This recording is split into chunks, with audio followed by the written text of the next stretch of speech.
हिमन्त बिश्व शर्माया मा बर'नि मोजां मावगोन दा? हिमन्त बिश्व शर्माया मा ट्राइबेलनि मोजां मावगोन दा? जोंनि बे बर'फोरनि जे रिजार्भ सिट क'क्राझारनि बे उदालगुरियाव गोदान खालामनो नागिरदों बेखौ मा रिजार्भ सिट खालामगोन नामा? प्रमद बर' लेक्सारुवा बे लेक्सारल' होबाय थानाय जानाय नङा।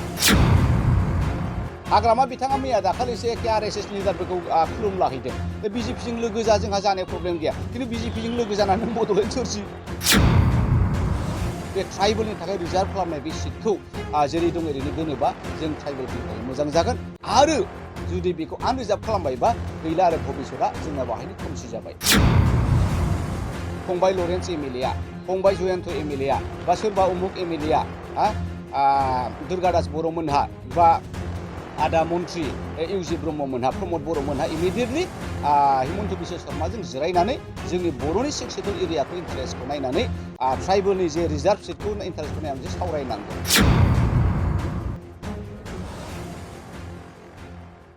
गिबिथारावनो बड'लेण्ड राइजिं, बड'लेण्ड बुब्लि, बड'सा आरो NBNN नोंथांमोनखौ बे खाबुखौ मोननायनि थाखाय खुलुमगोरदों, साबायखर जासिदों। आरो लोगोसे आङो बे खुवानि बोथोर, फगि बोथोरनि बे गोजां बोथोरनि गोदान बोसोरनि 2023नि गोजोननाय आरो हामलायनायखौ आं गासै बर' रायजो राजानो जासिहरग्रोदों आरो गासै आसामबासिनो जासिहरग्रोदों। नंगौ गमामायैनो बे साननैसोआ बे डिलिमिटेसनखौ लानानै खोब गोनो गोथो। क'क्राझार लकसभा सिटआ गोदो गोदायनिफ्रायनो आजै आजौ समनिफ्रायनो जे सिटआ ST रिजार्भ 6 सेड्युलनिखाय ST ट्राइबेल कमिउनिटिफोरखौ लानानै मोनसे इकुवेल रिप्रेजेन्टेसननि कनसेप्टखौ लानानै जे रिजार्भ दंमोन बेखौ आनरिजार्भ खालामसिगोन नामा, गोबां खोथा नंमारगौ बियो। दा गिबिथाराव आङो जोंनि बर' रायजो राजा, आंनि बिदा फंबाय, आइ आफा बिथांमोननो बे मोनसे जिनिसखौ क्लियार खालामनो, डिलिमिटेसना एक्सुवेलि मा जिनिसमोन गमामायैनो। डिलिमिटेसना बेनो मोनसे बियो गभर्नमेन्टनि संबिधानिक मोनसे बियो प्रसेस आरो लिमिटिं दा बाउन्डारिस, लिमिटिं दा पपुलेसन, आरो बियो मोनसे रोखोमनि रिड्रयिं अफ दा जिअग्राफि, रिड्रयिं अफ द political geography and physical geography. दा बे रिड्रयिं आरो डिलिमिट खालामनाया बेनो जे बिनि अबजेक्टिभ आरो बिनि एमआ जाहैबाय इकुवेल रिप्रेजेन्टेसन। खारन भारतआ ओरैबायदि मोनसे हादोर, मोनसे government, parliamentary democracy. Parliamentary democracy होननाय लोगो लोगो रायजो राजा, गण रायजो राजाया पार्लियामेन्टआव आवाज होनो थाखाय मोनसे इकुवेल, बयनिबो समान मोनथायनि मोनसे प्लेटफर्म नांगौ। दा बेनो आरो डिलिमिटेसननि एम्स आरो अबजेक्टिभा। दा बावहाय बेनि मोनसे हिस्ट्रि दङ आरो जोङो गिबियैनो जोङो गोसोखाङोबा 1952आव बे डिलिमिटेसननि कमिसन जादों, आरो 1963 आरो 1972 आरो लास्टआ 2002। दा बे ओरैबायदि, बेखौबो जों बुजिनांगोन जे नंगौ बियो संबिधाननि मोनसे प्रभिजन, मोनसे राहा। मानोना मोनसे समष्टिया बा एसेम्बलि सेगमेन्टआ एखे समष्टिनि थाबाय थाया, मानसिया जोनोम जायो आरो बारायो। आरो बेनि अनगायैबो इन्डियाया मोनसे बिराद गेदेर हादोर नालाय, बेफार बानिज्यखौ लानानै थांलाय फैलाय जायो, माइग्रेसनजोंबो मोनसे एलेकाया बारायो। जेरेखम क'क्राझार समष्टि, क'क्राझारावथ' नोङो ट्राइबेलानो मेजरिटिखामोन, बर'फ्रानो बांसिनमोन, राभा, बर', गार' गासै ज' लानानै जोंनो बांसिनमोन। खिन्थु माइग्रेसन बिराद जाबाय। जेरेखम बेंगलनि हिन्दु बेंगलिफोर, बेंगलि राजबंशिफोर, बिथांमोना माइग्रेट खालामनानै दिनै बर'नि हार्टलेण्ड क'क्राझारनि पपुलेसननि डेम'ग्राफिखौहाय उल्था फाल्था खालामजोब्बाय। दा बिनि थाखायनो आरो सम सम डिलिमिटेसना नांगौ जायो आरो मा नांगौआ बेनिखायनो जे गासिबो कमिउनिटिफ्रा जाहाथे इकुवेल गावबागाव रिप्रेजेन्टेसन। आं दहायनो होनखादों डेम'क्रेटिक पार्लियामेन्ट नालाय बे कान्ट्रिया, जोंनि एमपिफ्रा जाहाथे माखासे सेगमेन्ट, जेनेबा 10 लाखनिफ्राय नोङो 20 लाखसिम माखासे लिमिट दङ बेनोबो मोनसे लकसभा समष्टिनि, बा जोंनि MLA बा रायजो राजाया बयहाबो गावनि नांगौनि MLA मोनो, नांगौनि MP मोनो, आरो बिसिनि गांनाय उखैनायखौ बुंग्रा आरो। जेरेखम नोङो दिनै धुब्रि आरो क'क्राझारनि रुजुनायखौ नायदो, क'क्राझाराव जाहैबाय पपुलेसना बिराद खम आरो धुब्रि डिस्ट्रिक्टआव बिराद बारा। दा बेखायनो मा खालामगोन, जेराव खम बेखौ बै बारानिफ्राय दानख'नानै सोफादेरगोन आरो डिलिमिटेसनाव बेखौनो खालामजायो आरो। ओंखायनो रिड्रयिं अफ दा बाउन्डारिज। दा बे गभर्नमेन्टनि मोनसे प्रसेसखा, आरो मोनफ्रोमबो सेन्सासनि मुरमुर आरो एभ्रि सेन्सास, आफ्टार एभ्रि सेन्सास होनदों आरो संबिधानावहाय डिलिमिटेसनखौ खालामनो हायो। खिन्थु बे आफ्टार एभ्रि सेन्सास होनदोंब्लाबो कनस्टिटिउसनाव लिरखानाय दङब्लाबो सम समथ' बियो माबा जायोना पार्लियामेन्टआव गोदान गोदान डिसिसन लायो। दा बेखायनो एभ्रि सेन्सास होनबाबो जाया।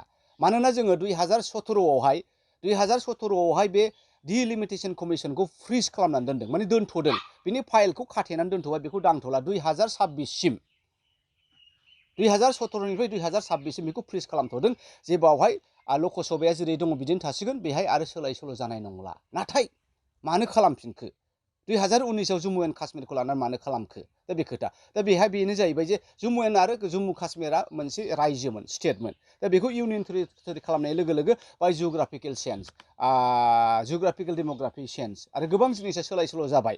दा बेखायनो बिसिनाव इमिडियेटलि नैबेखौ फ्रिज खालामदोंबाबो बेखौ बोखांफिननानै डिलिमिटेसनखौ खालामनाय जादों आरो जम्मु एन्ड काश्मीराव। दा जम्मु एन्ड काश्मीरनि पिक्सारखौ जोङो बेनिखायनो लाबोनांगौ जे स्पेसियेलि जोंनि बड'लेण्डआव आरो आसामावहाय जम्मु काश्मीर आरो जोंनि बड'लेण्डनि कन्टेक्सजों मिलायो।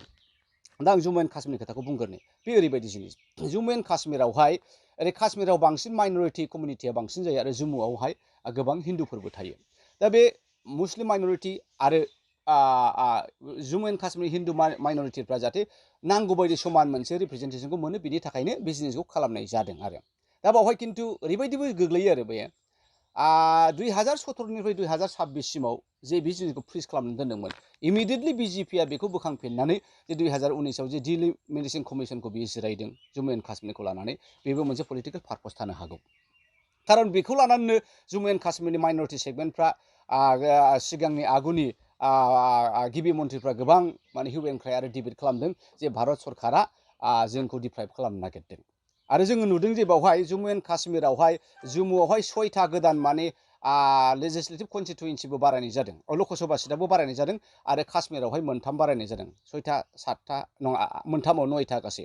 दा बेखौ नायोब्ला जों ओरैबायदि नुदों आरो बिजेपिआ जे जम्मु एन्ड काश्मीराव माखासे हिन्दु भटार्सफोरखौ लानानै रिजार्भ खालामनो नाजादों नामा, दा बेखौबो जोङो नुयो।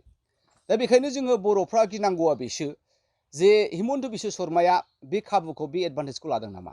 खारन बियो गावनि खुगाजोंनो बुंखाबाय, जी काम तो आमी आसाम एकर्डर द्वारा करिब पारा नाय, जी कामটো আমি এনআরসি যোগেদি কৰিব পৰা নাই, অৰ্থাৎ হাসিল কৰিব পৰা নাই। আমি ভাবিছোঁ সেই ডিলিমিটেশ্যন যোগেদি আমি এটা কিবা হাসিল কৰিব পাৰিম নেকি। दा बावहाय पियरलि हिमन्त बिश्व शर्मानि सुबिदा बायदिखौ जोङो नुदों आरो मा। दा बेखौ जोङो फुरा माने प्रिकसनाव थानांगोन, जोङो नोजोर होनांगोन जे हिमन्त बिश्व शर्माया मा बर'नि मोजां मावगोन दा, हिमन्त बिश्व शर्माया मा ट्राइबेलनि मोजां मावगोन दा। खारन जोङो नुदों जम्मु एन्ड काश्मीरावहाय 9टा जे 6 शेड्युल एरिया गोग्लैनाय जम्मु एन्ड काश्मीरावहाय रिजार्भ सिटखौ दोनदों। जोंनि बे बर'फोरनि जे रिजार्भ सिट क'क्राझारनि जे उदालगुरियाव गोदान खालामनो नागिरदों, बेखौ मा रिजार्भ सिट खालामगोन नामा।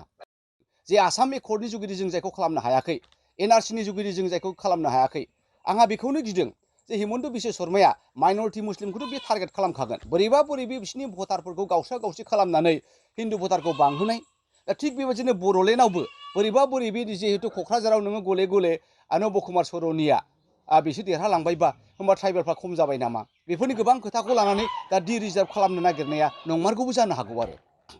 दा बेखायनो जोङो दानिफ्रायनो जुदि सांग्रां जायाब्ला, दानिफ्रायनो जुदि प्रिकसन खालामा जोंनि लिडारफ्रा, एमएलएफ्रा, एमपिफ्रा, आदा एवजि लेखा गोरोङा, प्रमद बर' लेक्सारुवा, बे लेक्सारल' होबाय थानानै जानाय नङा।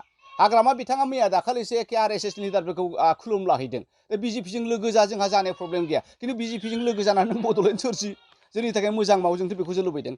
दा बेखायनो बिराद गिथावना बाथ्राबो बेवहाय दङ, डिलिमिटेसननि जुगिदि जोंनि बे ट्राइबेल रिजार्भ ओनसोलफोरखौ बिसोरो आनरिजार्भ खालामनो हागौ नामा। खारन नोङो भटार पपुलेसनखौ नायोब्ला जे बर'फोरजों आरो माइन'रिटि मुस्लिमफोरजों फ्राय समान समानसो, आरो गासै नान बर'फ्रा लायोब्ला बिसिनि पपुलेसनासो जोंनिख्रुइ बांसिन। दा बेखौ नायोबाथ' पियरलि बियो आनरिजार्भबो जानो हागौ। नाथाय गोदोनि आजै आजौनिफ्रायनो जाबोनाय बे 6 शेड्युल एरियाखौ एनटेक लाखिनानै बे ट्राइबेलनि थाखाय रिजार्भ खालामनाय बे सिटखौ जेरै दं ओरैनो दोनोबा जों ट्राइबेलफोरनि थाखाय मोजां जागोन। आरो जुदि बेखौ आनरिजार्भ खालामबायबा गैला आरो भबिसतआ जोंना बाहायनो खोमसि जाबाय। जोंनि बड'लेण्डनि सिमां, बर' हारिखौ गेरेमसा रायजो दानाय, बे गासैबो सिमाङा बावहायनो निराखार जानानै थासिगोन आरो। बेखायनो बर' रायजो राजाफ्रा बिराद हथात जोङो सांग्रां जानांगोन, स्पेसियेलि जोंनि जायफ्रा जोंखौ रिप्रेजेन्ट खालामो, फंबाय लरेन्स एमएलएआ, फंबाय जयन्त एमएलएआ, बा सोरबा उमुक एमएलएआ, दुर्गा दास बर'मोनहा, बा आदा मन्थ्रि इउजि ब्रह्ममोनहा प्रमद बर'मोनहा इमिडियेटलि